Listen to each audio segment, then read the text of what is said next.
And Jesus answering saith unto them, Have faith in God. Sa 23, For verily I say unto you, that whosoever shall say unto this mountain, Be thou removed, and be thou cast into the sea, and shall not doubt in his heart, but shall believe that those things which he said shall come to pass, he shall have whatsoever he said. Puri ng Diyos. Tayo po lahat mga kapatid ay yumuko upang sa panalangin. Praise God. Hallelujah, Lord God. Ama namin Diyos, muli pinupuri ka namin. Dinadakila ka namin sa araw na to. Na kami po ay nagpapasalamat na muli na kami dinako nyo sa lugar na ito upang muli magkasalo-salo, Panginoon Lord God, ng iyong mga biyaya. Sa oras po ito, kami po ay nagpapakumbaba sa inyong harapan. Gamitin niyo po ang iyong abang lingkod na ito na upang maging daluyan ng inyong mga banal na salita. At may bahagi ito sa inyong mga pinili, Ama. Lord God, wala po kaming magagawa kung wala kayo sa aming mga buhay. Ang bawat letra ng iyong banal na salita ay siyang magbibigay buhay at kalakasan sa amin. Maraming salamat po, O Diyos, at patuloy ang pagkilos niyo sa aming mga buhay. Nawa sa oras na to, panghawakan niyo ang munting gawain to at ingatan niyo at gabayan hanggang sa pagtatapos, Panginoon. Alisin po ninyo, O God, ang anong pundungis at karumihan sa aming mga puso at isipan. Tulungan po ninyo ang inyong abang likod na ito na huwag magkamali at ng inyong banal na salita lamang ang maibigkas sa pulpitong ito. Patawarin po ninyo ako at kung kayo magkamali nawa ay dala niyo po kami sa inyong salita. Gabayan po ninyo ako hanggang sa pagtatapos ng exhortation to. Muli, Ama, wala po kaming magagawa kung wala kayo sa aming mga buhay. Dahil ikaw ang buhay na walang hanggan, Lord God. Maraming salamat po. Ito po ang aming mga samot dalangin. In Jesus Christ's name we pray. Amen. Mga kapatid, pwede na po tayong umupo.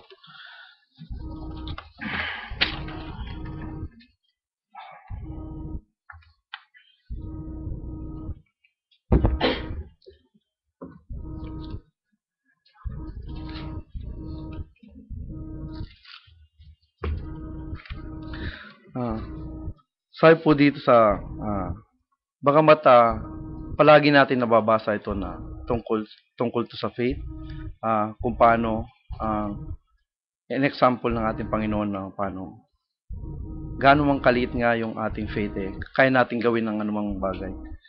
Sabi nga sa ating buhay, marami tayong nakakasalamuha, nakakaharap, hindi lamang tao kundi iba't ibang bagay habang tayo nandito sa sanlibutan nito. Sa pagkakasabi ng ating Panginoon, at that particular moment na sinabi ng ating Panginoon, sabi niya yung sa mountain, sabi, ang pagkakabasa ko, sabi, ano kayang ibig niya sabihin doon sa at that particular moment? Totoo kayang may mountain doon sa harapan ng Panginoon? Sabi, ano kaya yung mountain na yon? Nag-research po ako sa internet at may mga bagay-bagay na natagpuan po ako. Sabi, what is a mountain? A fixed and permanent situation in your life. Sa literal kasi, kung titignan mo ang bundok, isa siyang napakalaki. Isang parang, hindi mo basta-basta may move. At ang pangalawa sabi, difficult circumstances that appears higher or intimidating, na humahadlang o hindi mo kayang gawin.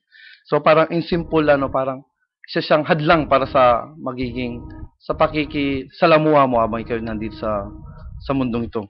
At ang pangatlong nakita ko yung what is a mountain sa conditions that obstruct and hinders your progress in life. Sabi nga ng ating Panginoon, you cannot please God without faith. Sabi sa Hebrews 11:6, but without faith it is impossible to please Him. For he that cometh to God must believe that He is, and that He is a rewarder of them that diligently seek Him. Sabi, in life we face this mountain. Maybe a mountain in our marriage. Ang ibig po niya sabihin sa mountain, may mga pagsubok na dumadaan sa ating mga buhay. A mountain in your finances, sa habang tayo hindi naman mawawalan na kailangan din natin gumastos dito. Hindi mo na masasabi na hindi mo kailangan ng pera habang nandito tayo. It does look like you'll never get out of debt. Parang hindi mabawas-bawasan kung ano yung utang mo dito sa mundo. Parang hindi naman palaging sagana. Minsan may magkukulang din na magkukulang ka rin. Or you'll never accomplish your dream. Yung mga pangarap nung ikaw sa ngayon, nung nag-aaral ka, nung panahon na yun, hindi maisip na magiging ganito pala ang buhay mo. Dahil sa mga pangarap mo, hindi ka nagsikap. Or maybe a mountain in your health. Tulad ng nasabi ng ating kapatid kanina na may mga obstacle talaga, may mga problems. So, masasabi natin ang mountain na yun isang problema or sa ating kalusugan. Maybe the doctor said that you're not going to get well or may malubha kang sakit, sasabihin ng doktor na hanggang dito na lang 6 months na lang ang taning ng buhay mo. A lot of times, we're praying for our mountains na sinasabing problema. At sasabihin natin sa ating Panginoon, sana tulungan mo ako, Diyos ko. Lalo na pag ang problema natin sa ating mga pamilya, sa ating mga anak, since lahat halos tayo dito ay isang magulang na, tayong lahat ay nangangarap na nawa ang ating mga anak ay mabuhay na may takot sa Diyos at walang maging problema. At minsan hinihiling na sa paglaki nila na nawa ay maging matiwasay, na nawa maging successful sila. At sasabihin natin na tayo nagdadasal, alam natin na hindi masama. Yes, it's good to pray, but it's good to ask God to help us also. But when you face a mountain, it's not enough to just pray. It's not enough to just believe. It's not enough to think good thoughts. We have to speak to our mountains. Tulad ng sabi natin kapatid kanina, nagulat nga ako sa kanyang patotoo. Kailangan speak, sabi niya. Kausapin mo kung ano man yun. Hindi lang sa pagdasal, hindi lang sa... Kaya harapin mo. Kausapin mo kung ano yung problema mo. Sa ating araw-araw na buhay, tayo nagdadasal sa ating Panginoon. Nawa maging ang exhortation to ay maging karagdagan din sa atin. Hindi lang sa pagdadasal. Kausapin din natin kung ano yung problema yun. God gave us the power. Kung paano ginawa ng Diyos, mamaya tatatakayin natin kung nagbigay na example ang ating Panginoon kung paano natin harapin ang mga mountains natin sa buhay. Kailangan natin sabihin sa ating mga takot o problema na or i-command sila na umalis ka sa aking harapan. Hindi kita inaalaw sa aking katawan, hindi kita inaalaw sa aking buhay. Instead of begging God to heal you, you need to start talking to that sickness. Sickness, you have no right to this body. Yung tulad ng sa atin kanina, hindi lang palagi tayong Panginoon, nawa pagalingin mo. Alam ko na tayong lahat ay nabuksan na sa mga salitan to na hindi lang sa pagdasal, hindi lang tayo aasa sa Panginoon. Dahil binigyan niya tayo ng authority. Binigyan tayo ng power ng Panginoon.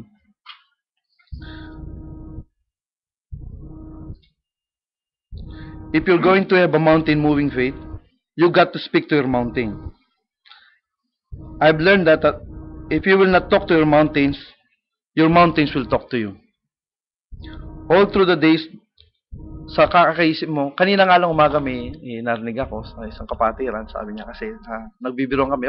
Pero alam ko, biro rin yung sa kanya na sabi niya. Manghihiram na lang ako, sabi niya.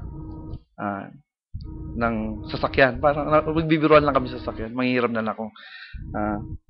Sabi niya, huwag yung mga negative thoughts. At sa ating mga karamdaman, you'll never gonna get well pag palaging negative ang iniisip mo. Sana. Yung sana, minsan, nagiging additional do sa negative thoughts mo. Yung mga, kailan kaya ako makakaahon sa pinagkakautahan ko. Yung mga bagay na mga ganun. Kailangan parang, dinidictate sa atin ng Panginoon na maging positive tayo palagi sa anumang isipin na. Kasi yung mga maliit na negative, pag naipon yan, lalaki rin yan.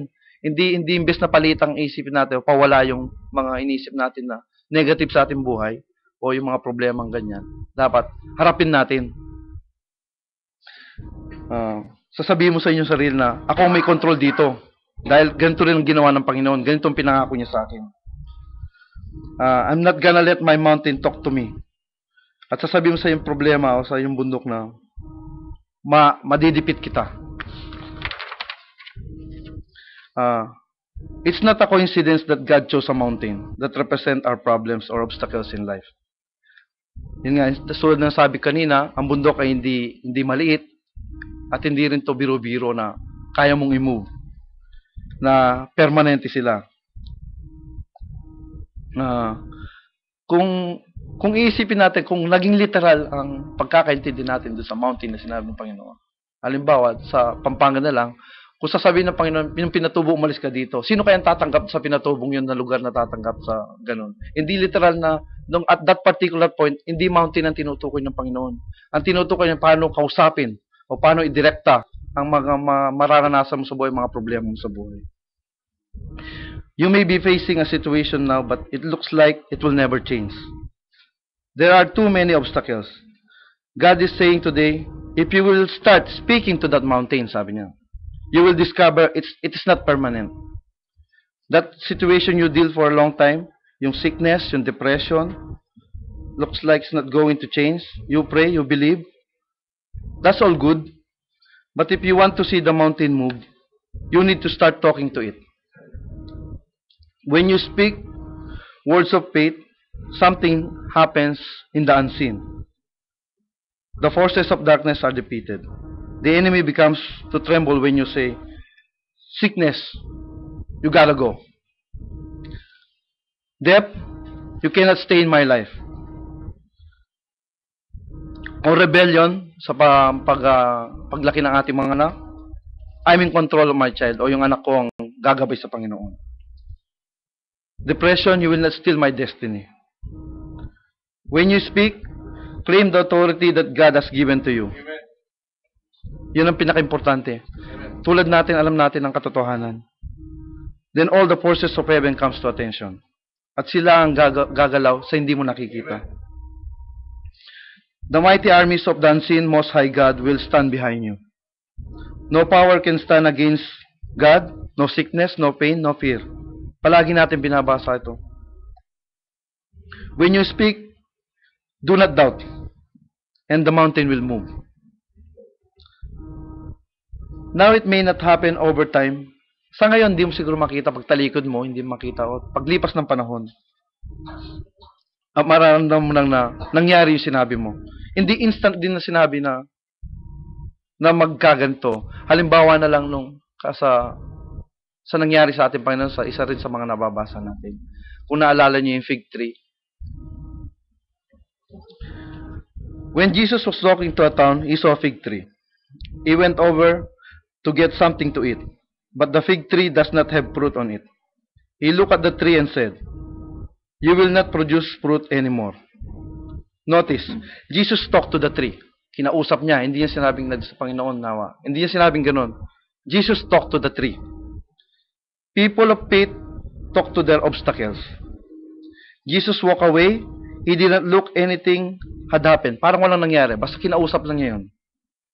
The tree was just as healthy and green as it was before. I'm sure, palagi ko siguro nagbulong-bulungan yung mga nakasaksi kung paano kinausap ng ating Panginoon ng fig tree. Na nagbulong-bulungan na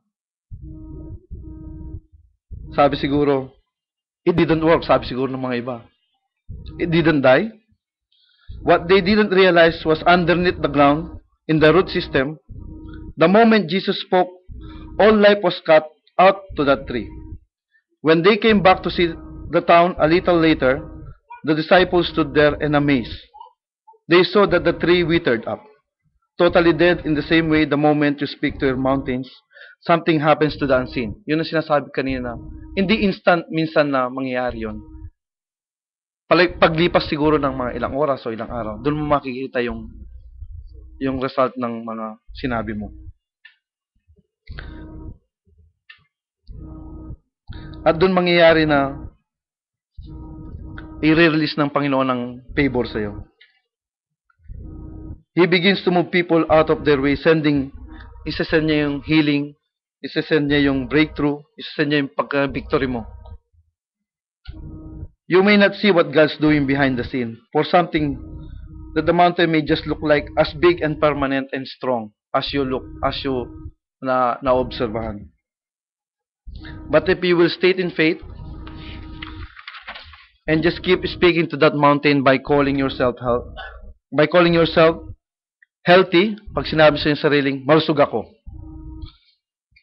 makukuha ko ang trabaho to, makukuha ko ang posisyon na to, blessed ako palagi ng Panginoon, at magiging victorious ako sa araw-araw sa mga taong pinoproblema ko. God will supernaturally do it for you. Gagawin to ng Diyos kung alam niyang malinis ang iyong puso, na mayroon kang faith. Parang naalala ko tuloy yung isa namin tita kay Tita Lago. Narinig na rin natin na pinatotoo ng ating kapatid na yung tita namin na na-diagnose na may breast cancer. At naipasya nila na nung ibang mga espesyalista na kailangan niya mag-undergo ng chemotherapy.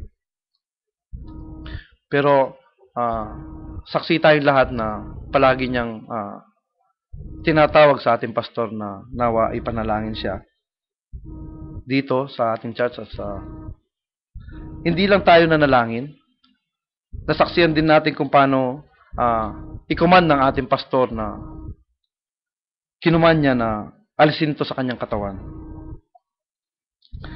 See, there is a time to pray, but there is a time to speak also.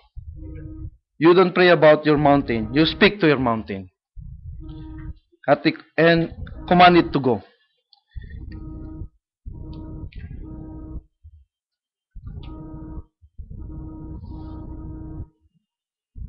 Sabi nga, your friends can build you up with the scripture. You can put good. Your mountain is not necessarily interested on what I'm saying to you. It's not interested on what your friends saying about you. In one sense, it's not being interested on what your parents is praying about you. Your mountain is paying attention to what you are saying. It will respond to your voice. When you rise up in faith, and with your own mountain, yung mga sickness, depression, problems, sabihin nyo sa mga problema nyo na, in the name of Jesus, you gotta go. At ang Panginoon na ang kikilos sa mga yon. Tulad din ng isang halimbawa ko, yung mother-in-law ng ating kapatid, na ganun din, sabi ng doktor, 6 months din, binigyan din siya ng taning na 6 months din. Nagda-dialysis din siya. Nung ilang beses ko rin na nasaksiyan na ang ating pastor, siya palagi ang takbuhan nila na pinasasabi o tinatawag nila na ipagdasal. At alam din natin na hindi lang pagdadasal ang ginagawa ng ating pastor, kundi kinocommand din niya na nawa mawala ito. At isang ngayon na pagsubok ng sanlibutan to ay halos kinukumparang mountain, parang wala nang talagang kagalingan, ay ang cancer. Para sa isang malaking bundok na hindi yung basta-basta may aalis o may gagalaw. Sabi nga, and it's not enough to pray for it, you got to speak to it. At sabihin mo sa cancer na yon na umalis ka sa katawan ng taong to. Katulad na rin to ng mga simple, yung mga laziness, poverty, spirit of jealousy. Siguro kung iisipin ng ibang tao, parang napaka-weird natin kung kausapin natin ang mga ganung bagay sa harapan nila. Palagi lang natin tandaan na Jesus also talked to that fig tree. He talked to the wind nung nasa bangka sila kasama ang mga disipulos na binulabog siya. Hindi siya nakiusap o hindi siya nagdasal sa Panginoon na pahintuin niyo ang bagyon to. Sinabi niya, he talked to the wind. He talked to the sickness. Hindi siya nagdasal, he commanded all of these things. At ang mga evil spirits, yung legion, hindi rin siya nakiusap, kinausap niya direktang mga yon. Nahupos siya sa samahan nung palayasin niya nga yung 2,000 spirits. Yung 2,000 spirits na evil spirits na yun yung tinatawag ng legion. At itinaboy niya sa mga baboy. Isa itong patunay na hindi mo lang dapat ipanalangin ang ating mga problema o anuman mga obstacle sa iyong buhay. Kailangan harapin mo ang mga to. Kausapin mo at i-command mo dahil binigay sa atin ng Diyos ang authority to. Alam natin lahat.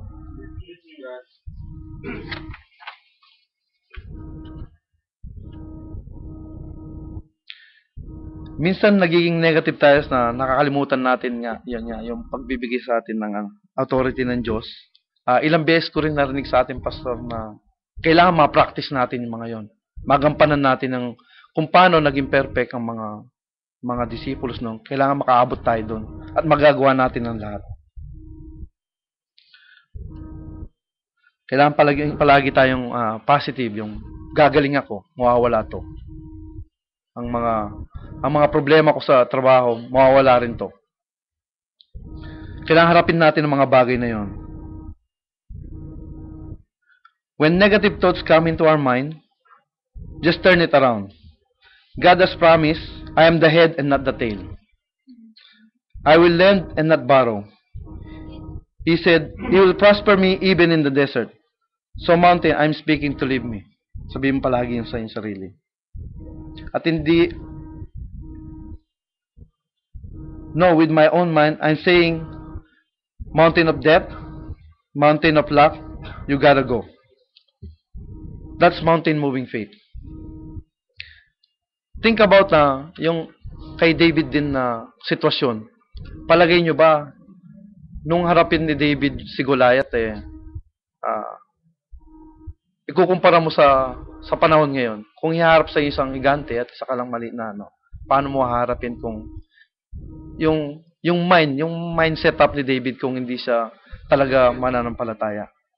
Palagay niyo ba sa laki ng Goliath ng panahon na yun at wala man siyang buong pagkalaki ni David, hindi siya katulad ng mga kapatid niya na hinasa sa pakikipagdigma. Siya isang pastol lamang na nasa bundok.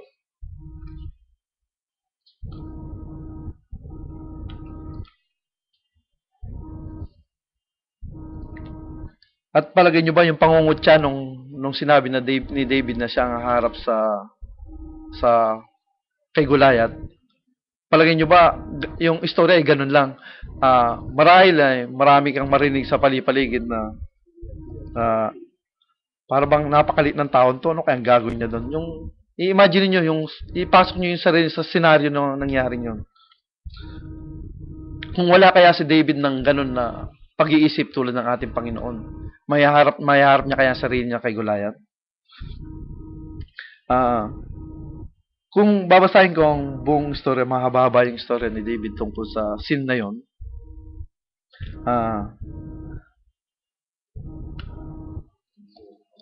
Sabi, David, when he faced Goliath, everyone around him, they were saying, Goliath is so big. So tulad ng example natin kanina, ang mountain na sinabi ng ating Panginoon, kinukumpara talang malaki. Hindi na masyadong in-elaborate yung maliit na problema. Inaan natin yung nagiging mindset natin sa mind na napakalaki naman yan at saka masyadong mahirap para akuin ko yung problema, parang mga ganun. Kaya halos lahat na naging sample malaki. There's no way to defeat him. Along came a young man named David. He was only 17 years old. But somehow he understood this principle of talking to the mountain. When he saw Goliath, instead of talking like the others, instead of being afraid, sabi sa 1 Samuel 17:26, who is this uncircumcised Philistine that he should defy the armies of God? David's friends and people around him begin to laugh. They said, David, are you crazy? You cannot fight Goliath. You're just a kid. You're small. You don't have any experience in the battle. He will crush you. But David ignored all of them. He went out to face Goliath. But when Goliath saw him, he began to laugh. He saw how young and small David was. He said, am I a dog and you come to give me a stick? He was saying, you don't have anything better to come against me than this little rat. It's not going to be a fight. No, David was not focused on the size of the giant, but he was focused in the size of his God. He understood this principle. He didn't just pray that he will defeat Goliath. He didn't just believe and hope that he will defeat him. But David spoke to this mountain, and he looked at him and said, Goliath, you come against me with a sword and shield, but I come against you in the name of the Lord, God of Israel. In other words, you got a sword, but I got something bigger. I got a name. I've got the forces of heaven. Listen how he spoke to this mountain. Sa 1 Samuel 17:46. This day the Lord will deliver you into my hands. I will defeat you and feed your head to the birds of the air. He was saying, you may be big, but I know my God is bigger. And when I speak to the mountain, God promised it will be removed. If you're going to be victorious, you gotta speak to the giants. Some of you are facing situation now that looks impossible. Yung mga medical report na minsan nagpapatingin tayo, financial situation, halos imposible na makabawi ka. Sa natural, you too many obstacles between you and your God-given dream. You are standing exactly where David stood. Ganon din ang katayuan natin ngayon. Kung paano ang sitwasyon din ni David nung panahon na yon. Normal sa atin ang magkaroon ng problema. Hindi ko masabing problema sa financial, problema sa pagkakautang, problema sa isa na sa ating mga physical na pangangatawan. Sabi, it's not just enough to pray about it. It's not enough to just believe that you are going to get better now more than ever. You need to start talking to that problem, mga kapatid. Just say, mountain, poverty, sickness, it may look like it's over, but I'm here to say to you, mga kapatid, na madidipit natin na lahat ng mga to.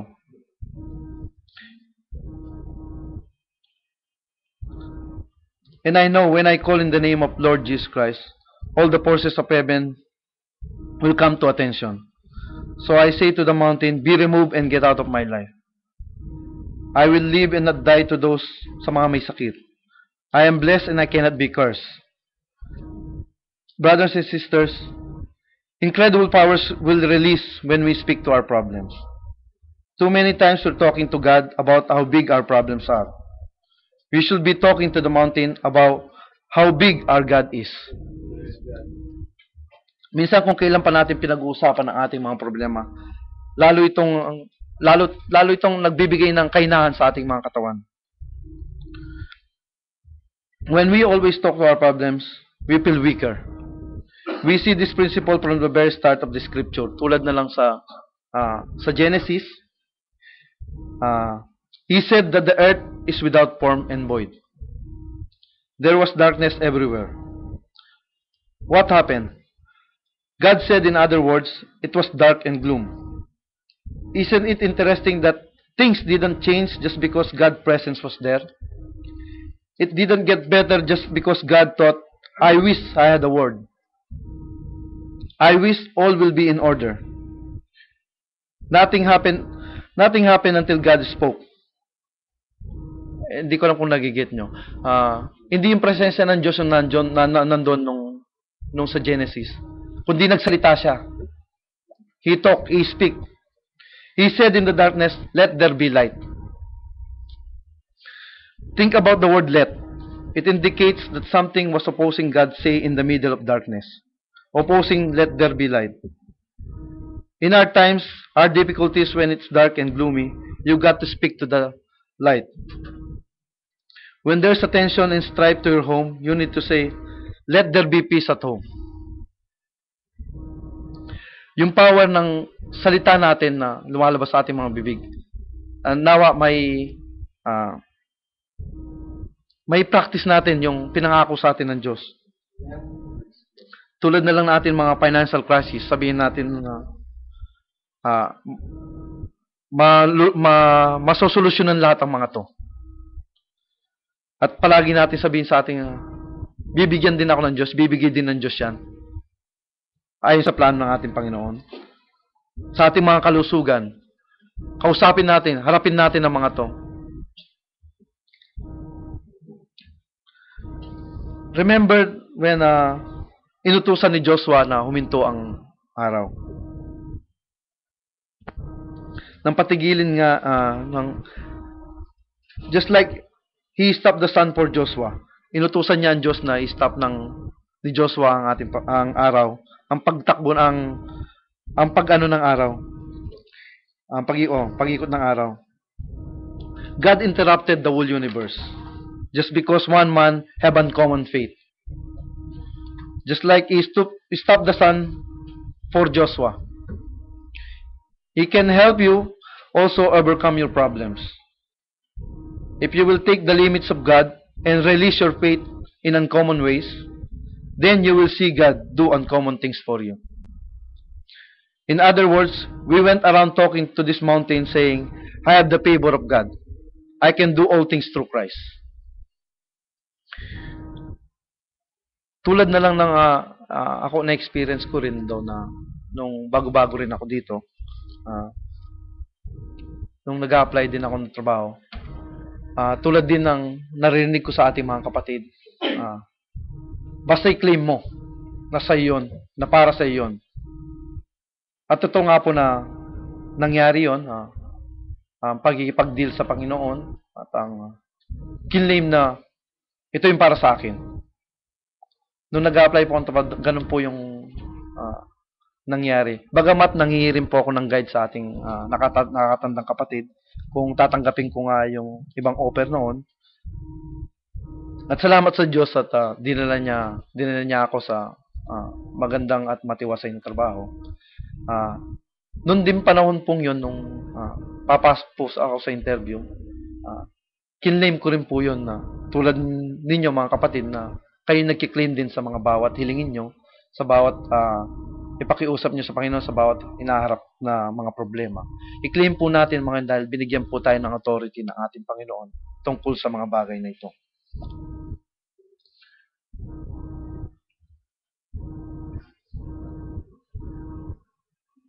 Para bang may nagudyok sa mga taong nag-interview na sa akin na ito. Dahil napaka-imposible po talaga nung malaman ko ang buong istorya, nung paano po ako na-hire, kinuwento po ng aking boss, ang lahat po ay imposible. Hindi lamang po ako mga kapatid, marami po sa ating mga kapatid ang nagpapatotoo kung paano gumalaw ang Panginoon sa kanilang mga buhay. Faith is what moves God when you declare God's favor that activates the power of the Most High. Let me ask you, are there mountains that holding you back today? Is there something that is keeping you from God's best? My challenge to everyone is to start speaking to those mountains. You pray about it long enough. Now it's time to say to that mountain, be removed. You will not defeat me. Remember, your mountain is going to respond to your voice. There's nothing more powerful than you declare victory over your life. You will overcome obstacles that looks permanent. You will accomplish dreams that you thought were impossible. I believe you will become everything God created us to be. Salamat po mga kapatid. Salamat sa ating Diyos na buhay. Hanggang dito na po ang binigay natin, Panginoon.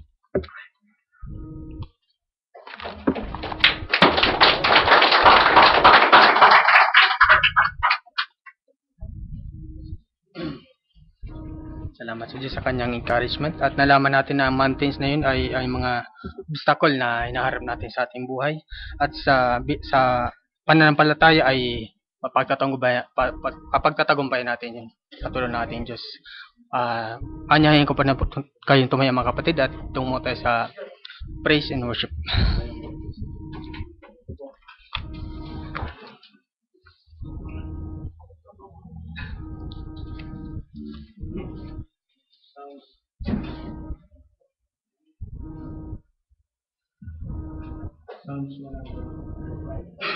Magsipasok kayo sa kanyang pintuang daan na may pasasalamat at sa kanyang looban na may ipagpapalagay. Magpasalamat kayo sa kanya at